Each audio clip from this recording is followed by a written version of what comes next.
이 미국에서는 매년 10월 31일을 할로윈 대회로 보내죠. 꽤 인기가 높은 명절입니다.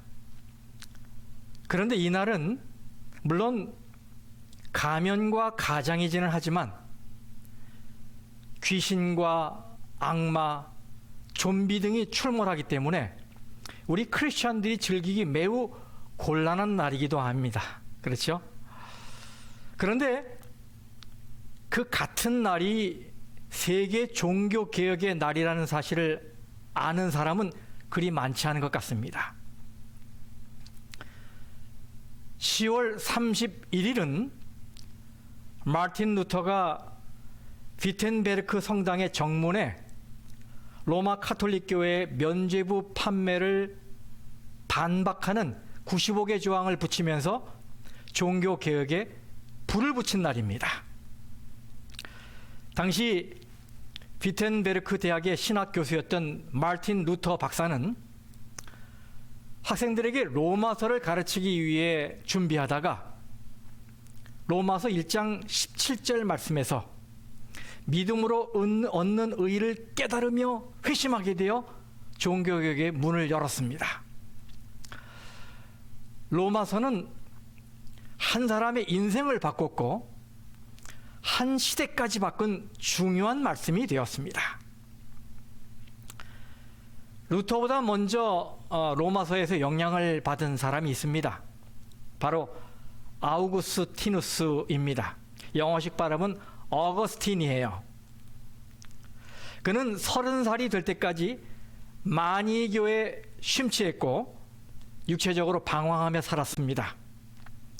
그러다 어느 날 밀라노의 한 정원에서 담 너머로 들려온 그 아이들의 동요 소리, 톨레 레게, 즉 집어들고 읽어라 라는 이 음악을 듣고는 탁자 위에 놓인 성경책을 펼쳐서 로마서의 말씀을 읽게 되었는데 그 말씀을 읽는 동안에 마음이 불같이 뜨거워지는 경험을 하게 됩니다.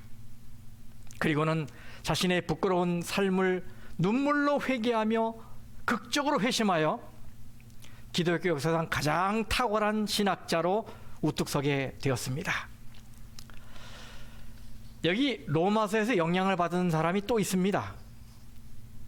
이분은 어느 수요일 저녁 별로 내키지 않는 걸음으로 런던의 올든스게이트 거리에 있는 모라비안 교도의 한 미팅에 참석했다가 평신도 예배 인도자가 읽고 있는 루터의 로마서 주석 서문을 듣고는 가슴이 뜨거워지는 경험을 하며 회심합니다.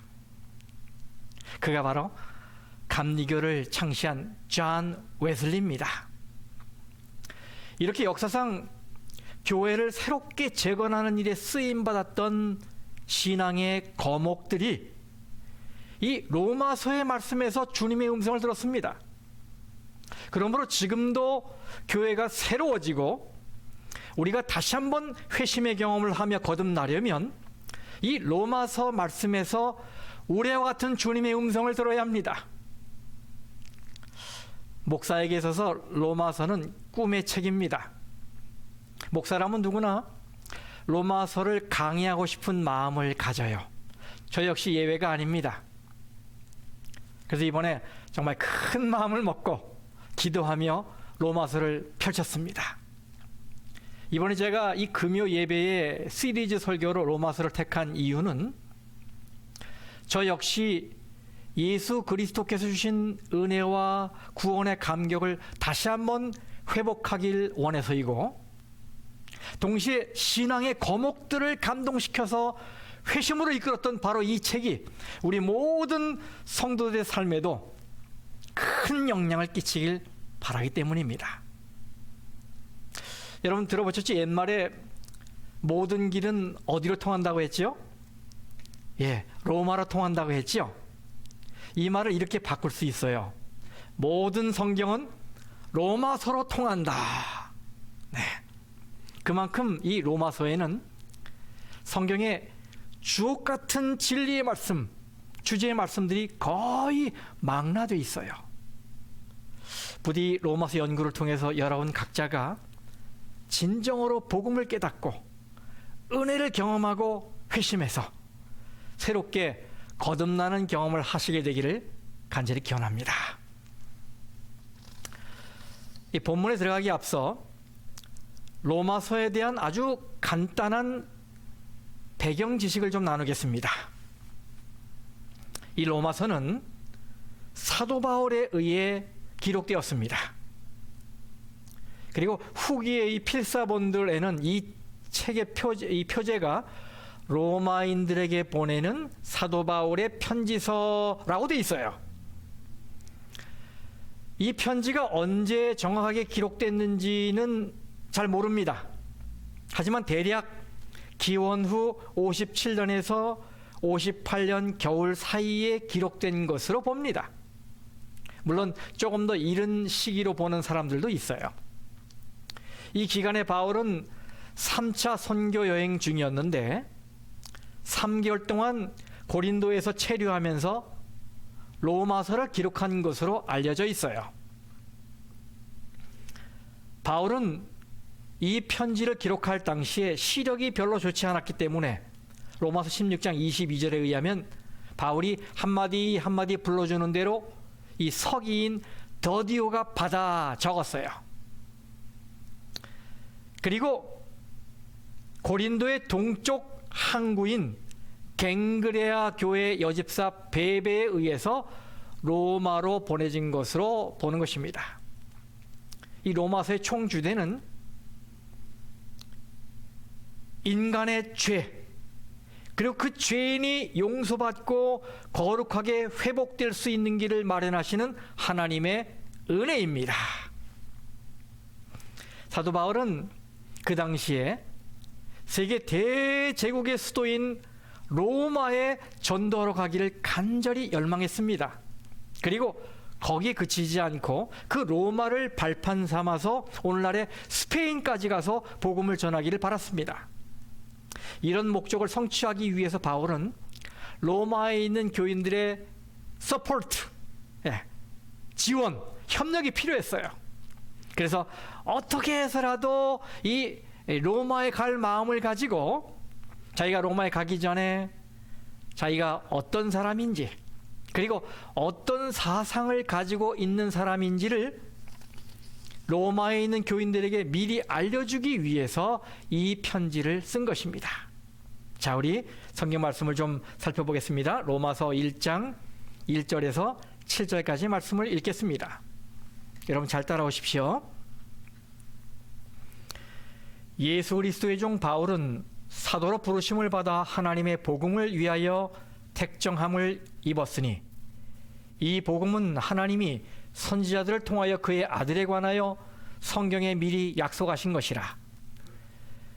그의 아들에 관하여 말하면 육신으로는 다윗의 혈통에서 나셨고 성결의 영으로는 죽은 자들 가운데서 부활하사 능력으로 하나님의 아들로 선포되셨으니 곧 우리 주 예수 그리스도시라.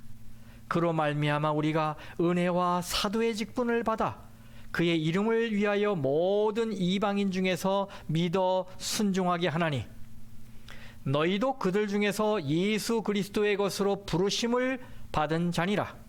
마지막 7절입니다.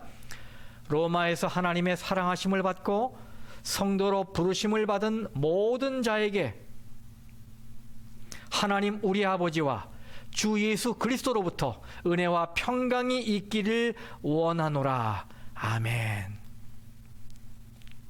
여러분, 사람은 자기가 누구인가를 인식한 대로 행동합니다. 아주 단순한 예로 자기가 남자인 것을 인식한 사람은 화장실을 갈 때 남자 화장실을 갑니다. 그렇죠?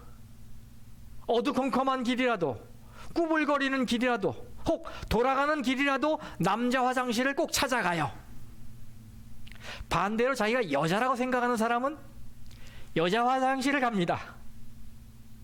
이렇게 나는 누구인가라는 이 자기 정체성에 대한 인식은 나의 삶의 방향을 결정하는데 아주 중요한 방향타가 됩니다. 오늘 본문의 말씀은 사도 바울이 자기가 누구인지를 고백하며 시작하고 있어요. 저는 오늘 말씀을 통해서 여러분이 과연 나는 누구인가에 대해서 깊이 명상하고 고민해 보길 바랍니다. 자, 그러면 바울은 자기 자신을 누구로 인식하고 있습니까? 첫 번째 말하지요. 나는 누구다? 종이다. 로마서 1장 1절에 예수 그리스도의 종 바울은 이렇게 말하고 있어요. 여러분, 바울이 자신을 소개하는 이 편지의 첫 문장에 자신의 정체를 종으로 소개하고 있다는 건 대단히 충격적입니다. 그게 뭐 그리 대단한 말이냐, 이러며 반문하는 분이 있을지 모르겠지만 그건 이 말의 뜻을 잘 모르기 때문에 하는 소리예요. 우리 성경에는 종이라고 번역되어 있기 때문에 그 의미의 기품이 제대로 전달되지 않고 있는데요. 헬라어 원어로 보면 이 말은 이 둘로스라는 말이고 그 뜻은 다름 아니라 slave, 노예를 가리키는 말입니다. 노예. 지금은 노예 제도가 없기 때문에 노예가 얼마나 천한 신분인지를 우리가 실감할 수 없지요. 하지만 바울이 살던 당시에는 수많은 전쟁 포로들이 로마에서 노예로 살아가고 있었어요. 그들은 사람이 아니라 물건 취급을 받은 존재들입니다. 당시의 노예들은 반나체로 장터에서 전시되어 있었습니다. 그래서 지나가던 사람들이 구경을 하다가 마음에 들면 흥정을 해서 사갈 수 있었어요.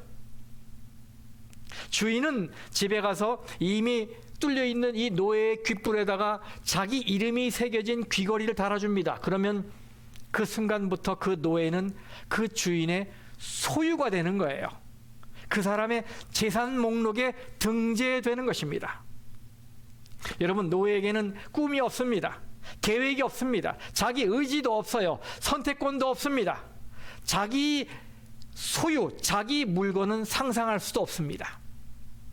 그저 짐승처럼 오직 주인만을 위해 살아야 하고 주인을 기쁘게 해주는 일만 해야 하는 것입니다.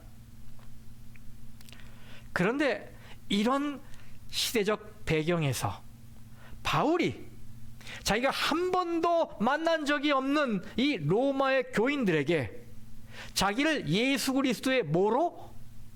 노예로 소개하고 있다는 건 정말 놀라운 일이 아닐 수가 없어요. 여러분, 바울이 누굽니까? 그는 스펙이 대단한 사람입니다. 요즘 말로 하면 10캐럿짜리 다이아몬드를 박아놓은 금수저를 물고 태어난 사람이에요. 보통 금수저가 아니죠. 우리 시대에 이 바울과 같은 스펙을 가진 청년이 있다면 앞날은 따놓은 당상입니다. 보장된 것과 다름이 없어요.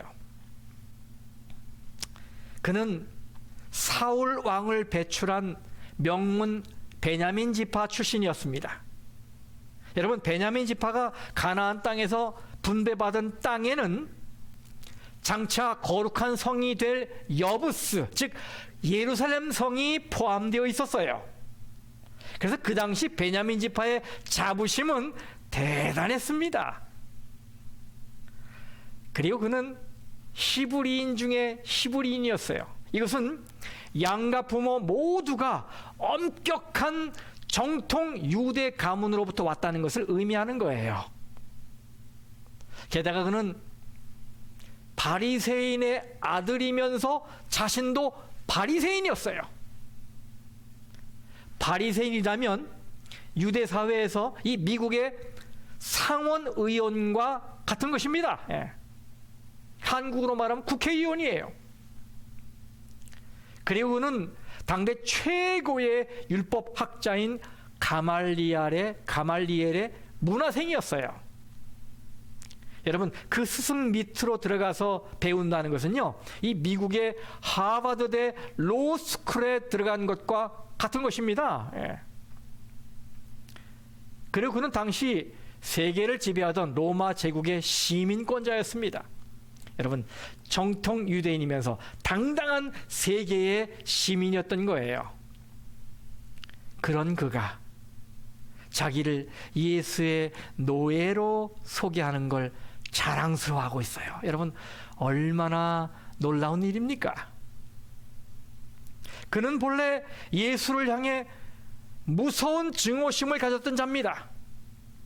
만약 예수가 앞에 있었다면 침을 뱉으며 저주를 퍼부었을 정도로 예수를 싫어했던 사람이었어요.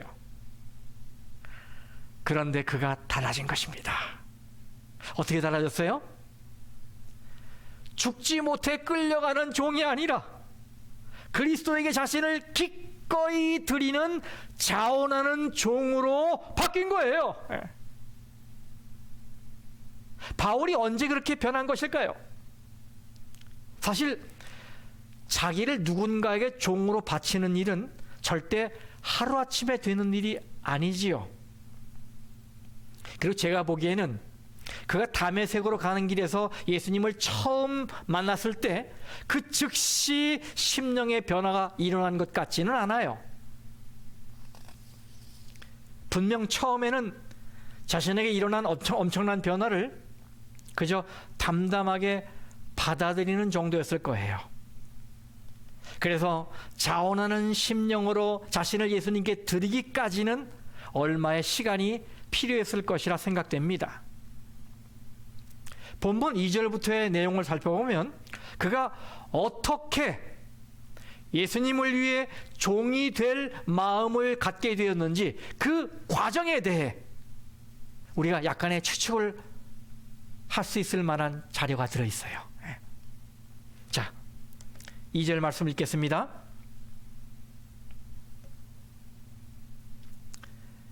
이 복음은 하나님이 선지자들을 통하여 그의 아들에 관하여 성경에 미리 약속하신 것이라. 바울은 예수님을 만나고 얼마 지나지 않아 구약 성경을 들고 아라비아 사막으로 들어갔습니다. 그가 거기서 얼마 동안 있었는지는 정확히 모릅니다. 다만 갈라디아서 1장 17절 18절에 의하면 그는 사도들을 만나기까지 아라비아와 다메섹에서 총 3년이라는 시간을 보내게 돼요. 그 기간 동안에 바울은 무엇을 했을까요? 네, 그는 분명 조용한 시간에 하나님의 말씀을 깊이 검토하고 연구하는 기회를 가졌을 거예요. 이미 바리새인이기 때문에 율법에 정통한 자지요. 그렇지만은 특히 자기가 만난 바로 그분이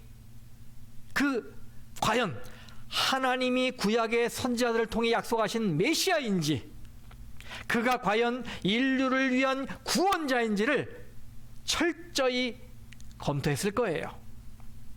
그리고 나서 그는 이사야 53장에 나오는 고난의 종이 바로 십자가에서 죽으신 예수라는 것을 알게 된 겁니다. 다윗이 시편 16장에서 예언한 무덤에 버려지지 않을 거룩한 자가 바로 3일 만에 부활하신 예수라는 것을 알게 된 거예요. 그래서 그는 자기가 그렇게 미워하고 핍박했던 예수가 하나님이 선지자들을 통해서 약속하신 바로 그 메시아이고 구세주라는 사실을 확신하게 된 겁니다. 특히 바울은 말씀 연구를 통해서 예수님의 nature, 이 본성에 대해서 깊이 이해하게 됩니다. 여러분 3절 4절 말씀을 읽어볼까요? 그의 아들에 관하여 말하면 육신으로는 다윗의 혈통에서 나셨고 성결의 영으로는 죽은 자들 가운데서 부활하사 능력으로 하나님의 아들로 선포되셨으니 곧 우리 주 예수 그리스도시라. 아멘. 여러분 이 3절에 육신으로는 다윗의 혈통에서 나셨고 라고 했죠. 이것은 한마디로 예수님은 다윗의 후손으로 오신 참 사람이다 라는 말이에요. 공동번역 성경을 읽어보면요, 그분은 인성으로 말하면 다윗의 후손으로 태어나신 분이며 라고 번역을 해놨어요. 네, 예수님은 참 인간이십니다. 그런데 거기서 끝나지 않지요. 4절 말씀에 성결의 영으로는 죽은 자들 가운데서 부활하사 능력으로 하나님의 아들로 선포되셨으니, 여기 하나님의 아들이라는 말이 3절에 다윗의 혈통이라는 말과 대조를 이루고 있지요. 예수는 다윗의 후손으로 오신 참 사람일 뿐만 아니라 하나님의 아들로서 오신 참 하나님이시다, 이겁니다. 공동번역 성경을 읽어보겠습니다. 거룩한 신성으로 말하면 죽은 자들 가운데서 부활하심으로써 하나님의 권능을 나타내어 하나님의 아들로 확인되신 분입니다. 그런데 어떤 분들은요, 하나님의 아들이 어떻게 하나님이냐, 하나님과 같으냐, 뭐 이렇게 이상한 질문을 하는 분도 있어요. 근데 제가 이렇게 질문해 보겠어요. 여러분, 사람의 아들은 사람입니까? 네, 그렇지요. 당연히 사람이죠. 그렇다면 하나님의 아들도 하나님이신 거예요. 그런 다음에 바울은 그분이 누구라고 선언하고 있어요? 4절 말씀에 맨 마지막에 뭐라 그랬어요? 곧 우리 주 예수 그리스도시라. 참으로 사람이시며 참으로 하나님이신 분은 바로 주 예수 그리스도시다라고 선언하고 있는 것입니다. 여기 주라는 말은 헬라어로 큐리오스라는 말인데, 이것은 영어로는 Lord, 주인이라는 말이에요. 이제 그는 예수님을 주인이라 부르기를 주저하지 않게 된 겁니다. 그래서 그는 틀림없이 다시 한번 엎드려서 얼굴을 땅에 대고 뜨거운 가슴으로 외쳤을 거예요. 나의 주인 되신 예수 그리스도여. 저는 상상으로 바울이 자신의 기도의 자리에서 말로 표현할 수 없는 감격 속에서 눈물 흘리는 장면을 그려보았어요. 그가 얼마나 울었을까? 십자가에서 너무나 초라하고 힘없이 처형당하신 바로 그분이 수천 년 동안 인류가 대망하던 바로 그 메시아이고 그리스도이시라는 것을 가슴으로 느끼게 되었을 때 얼마나 가슴 벅찬 감동을 느끼게 되었을까? 여러분, 그는 한때 이런 결심을 했던 자입니다. 예수를 지워야 해. 예수쟁이들 한 놈도 남겨두지 않고 다 잡아들이리라. 그런데 그렇게 이를 갈며 미워했던 바로 그 예수님 앞에서 자신의 옛 모습이 얼마나 숭고하고 죄스러웠을까요? 그래서 그 죄를 회개하며 얼마나 목 놓아 울었을까요? 제가 믿기로는 분명 그 감격이 바울로 하여금 자신을 그리스도의 종으로 기꺼이 내어드리게 했을 겁니다. 그 감동이 예수 그리스도의 종으로 남은 인생을 살기로 가슴속에 100번 1000번이고 다짐하게 했을 거예요. 그래서 자기는 없어지고 예수만 남게 된 거지요. 여러분, 여기 예수 그리스도의 종 바울은, 성도 여러분, 바울의 이 고백이 저와 여러분의 고백이 되기를 간절히 바랍니다. 우리 그런 의미에서 다 같이 여기 바울이라는 이름 대신에 자기의 이름을 좀 넣어서 읽어볼까요? 다 같이 저랑 같이 시작. 예수 그리스도의 종 김춘수는 아멘. 예수 그리스도의 종 누구누구는 아멘. 성도 여러분, 예수님의 종으로 사시기 바랍니다. 여러분 자신이 주인으로 살지 마시고 예수님을 주인으로 모시며 사시기 바랍니다.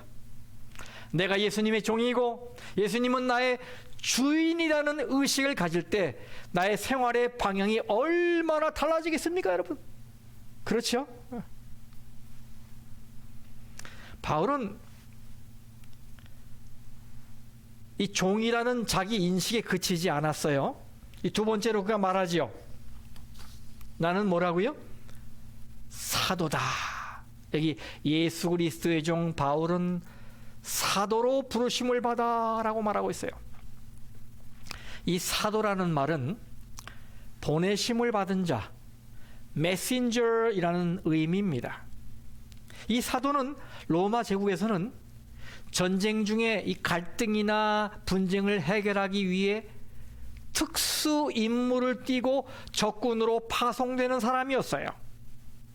그래서 협상이 원만하게 해결되면 무사히 귀환할 수 있었지만 자칫 일이 뒤틀리기라도 하면 이 순간에 목숨을 잃을 수도 있는 아주 위험한 직분이었습니다. 여러분, 종의 삶이 따분하게 느껴지는 이유는 자기 마음대로 살 수 없는 것, 즉 자아실현이 불가능하기 때문 아니겠습니까?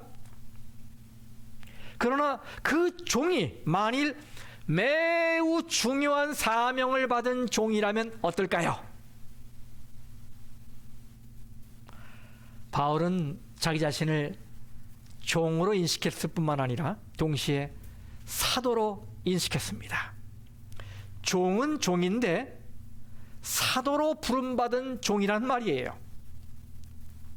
오늘날 이 사도와 유사한 개념을 찾는다면 앰베서더, 대사라고 할 수 있어요.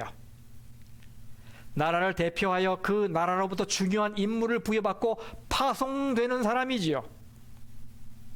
대사로 부름받게 되면 가장 먼저 임명권자를 만납니다. 그리고 그의 앞에서 임무를 부여받고 임명장을 받는 절차를 거치지요.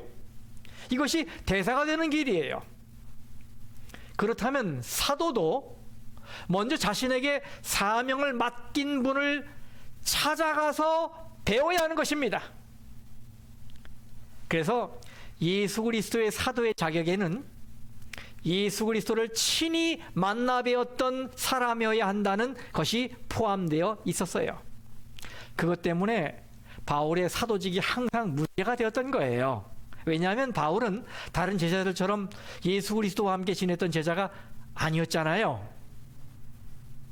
그래서 종종 바울은 자기의 사도직이 문제가 되는 자리에서 이런 말로 자신의 정당함을 역설했습니다. 고린도전서 9장 1절 말씀입니다. 내가 자유인이 아니냐, 사도가 아니냐, 예수 우리 주를 보지 못하였느냐. 바울이 이렇게 말하고 있는 것이죠. 나도 그 주님을 친히 봤다. 다메섹상에서 주님을 봤다. 만났다. 그리고 그 주님이 친히 나에게 임무를 주신 것이다. 이렇게 고백하고 있는 거예요. 성도 여러분, 넓은 의미에서 본다면 예수 그리스도로부터 보내심을 받은 사도가 아니겠습니까? 우리는 주님의 부르심을 받고 주님 앞에 나왔습니다. 그리고 주님이 주시는 사명을 가지고 다시 세상으로 보내진 메신저들입니다. 여기 요한복음 20장 21절에 예수님께서 이렇게 말씀하셨어요. 아버지께서 나를 보내신 것 같이 나도 너희를 보내노라. 고린도후서 5장 20절에 그러므로 우리가 그리스도를 대신하여 사신이 되어, 이 사신이 영어로는 앰베서더입니다. 앰베서더. 성도 여러분, 여러분도 사도 바울과 같이 이런 자기 인식을 갖게 되기를 간절히 바랍니다. 여러분은 하나님에 의해 여러분의 배우자에게 보내진 대사입니다. 여러분은 하나님에 의해 여러분의 부모에게, 여러분에게 자녀에게 보내진 대사입니다. 여러분은 하나님에 의해 여러분의 친구에게, 여러분의 이웃에게 보내진 대사입니다. 그들에게 하나님의 마음, 하나님의 사랑, 하나님의 소망을 전달하는 사명을 가지고 있는 것입니다. 여러분, 이 사실에 대해서 깊은 깨달음이 있게 되기를 간절히 바랍니다. 바울은 예수의 종으로, 예수의 사도로 살아가는 길이 얼마나 힘든 길인지 알고 있었어요. 예수님이 미리 다 보여주셨거든요. 사도행전 9장 16절 말씀입니다.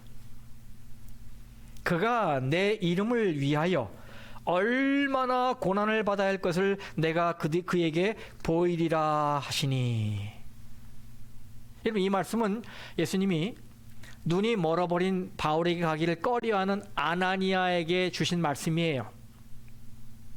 그래서 바울은 자신이 예수의 종으로 사도로 살아갈 때 얼마나 매를 많이 맞아야 하고, 얼마나 심한 모욕과 멸시를 당해야 하고, 얼마나 외롭고 괴롭고 힘든 삶을 살아야 하는지 알고 있었어요.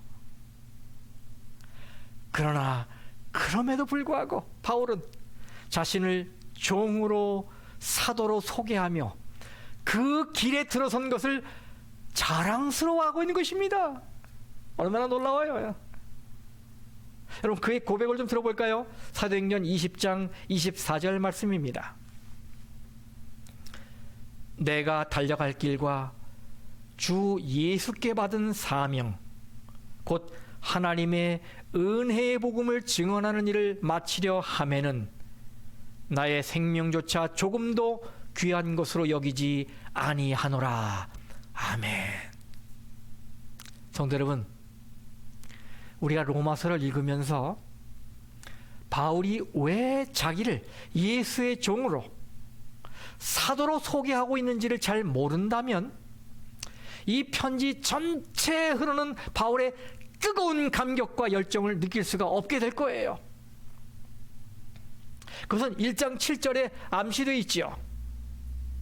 자, 로마에서 하나님의 사랑하심을 받고 성도로 부르심을 받은 모든 자에게, 여러분 여기 보세요, 하나님의 사랑하심을 받고라고 표현하고 있어요.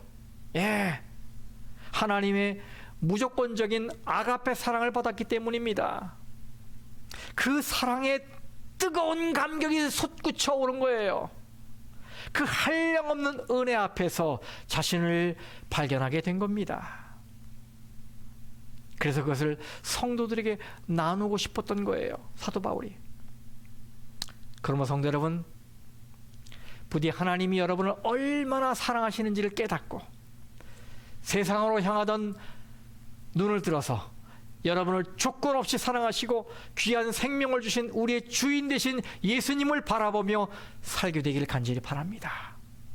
그분의 복음을 위해 살기를 간절히 바랍니다. 우리 중 어떤 분들은 예수님을 억지로 믿은 분들이 있을 거예요. 또 몇 대째 교인으로 살고 있는 집안에서 태어났기 때문에 그냥 나면서부터 자동으로 예수 믿는 사람이 된 분들도 있을 거예요. 그러나 여러분, 여러분의 신앙 배경이 어떠하든지 간에 우리가 언제까지 그렇게 억지로 신앙생활을 해야 하겠습니까? 우리가 언제까지 아무런 자기 의식 없이 신앙생활을 해야 하겠습니까? 여러분, 이제는 다음 단계로 나아가야 하지 않겠습니까? 우리도 바울처럼 하나님의 무한한 사랑에 감동돼요. 자격이 없는데도 그저 한없이 베푸신 그 아가페 사랑에 감격하여 자신을 송두리째 예수의 종으로, 예수의 사도로 내어놓을 수 있어야 하지 않겠습니까? 여기 6절 말씀에 너희도 그들 중에서 예수 그리스도의 것으로 부르심을 받은 자니라 라고 말하고 있어요. 여러분, 여기서 너희도라고 했는데 너무 막연하지 않습니까?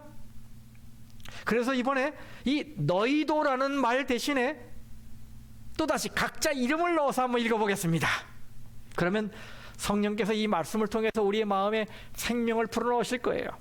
자, 한번 같이 읽어봅시다. 너희도라는 말에 자기 이름 넣겠습니다. 시작.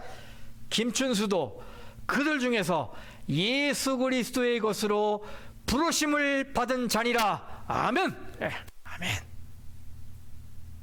그렇습니다. 저나 여러분이나 우리 모두는 예수 그리스도의 것입니다. 예수 그리스도의 소유입니다. 그러므로 이제부터는 세상 사람들과 비슷하게 살 것이 아니라 철저하게 구별된 삶을 살아야 합니다. 그래서 주님의 손에 들려서 영혼을 구원하는 일꾼, 메신저가 되어야 합니다. 여러분, 성도 여러분, 여러분에게 질문합니다. 여러분은 누구이십니까? 사도 바울은 자신이 예수의 종인 것을, 또 예수의 메신저인 것을 말씀을 통해 깨닫게 되어서 자신의 그 화려한 스펙에도 불구하고 그것을 다 쓰레기로 여기고 오직 예수님만 자랑스럽게 이야기했습니다. 성도 여러분, 우리도 이 뜨거운 가슴으로 우리 자신의 달라진 신분을 받아들이면서 삶의 방향을 하늘로 제대로 잡고 살아갈 수 있게 되기를 간절히 바랍니다. 자신에게 자문해 보십시다. 오늘 저녁에 좀 고민해 보십시다. 나는 누구인가? 말씀 마치겠습니다.